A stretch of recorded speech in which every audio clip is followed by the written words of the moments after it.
234 தொகுதிகளிலும் அதிமுகவை எதிர்த்து போட்டியிட்ட போதும், அதிமுகவை புறக்கணித்த போதும் அதை சவாலாக்கி வென்று காட்டியவர் அம்மா. ஆனால் இப்போது தகுதியற்ற, திராணியற்ற தலைமையில் அதிமுக இருப்பதாக ஓபிஎஸ் குற்றச்சாட்டு.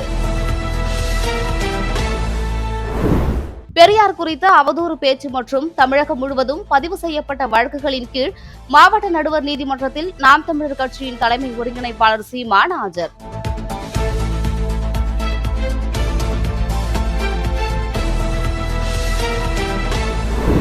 தமிழ்நாடு பட்ஜெட் மார்ச் 14 தாக்கல் செய்யப்படும் என சபாநாயகர் அப்பாவு அறிவிப்பு. அதன்படி 2025 மற்றும் 2026க்கான பட்ஜெட் தாக்கல் செய்யப்படும் எனவும் தகவல்.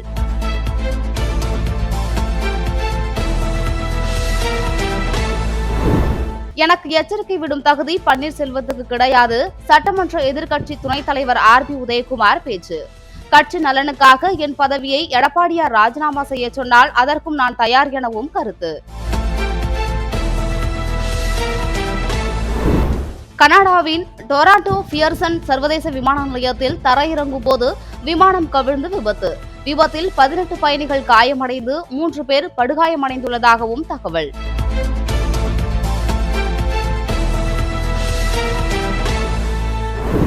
தனியார் பள்ளிகளில் படிக்கும் திமுகவினரின் குழந்தைகள் மட்டும் 3 மொழிகள் கற்கலாம். ஆனால் அரசு பள்ளிகளில் படிக்கும் ஏழை எளிய மக்களின் குழந்தைகளின் படிப்பு மறுக்கப்படுவது ஏன் என அண்ணாமலை கேள்வி.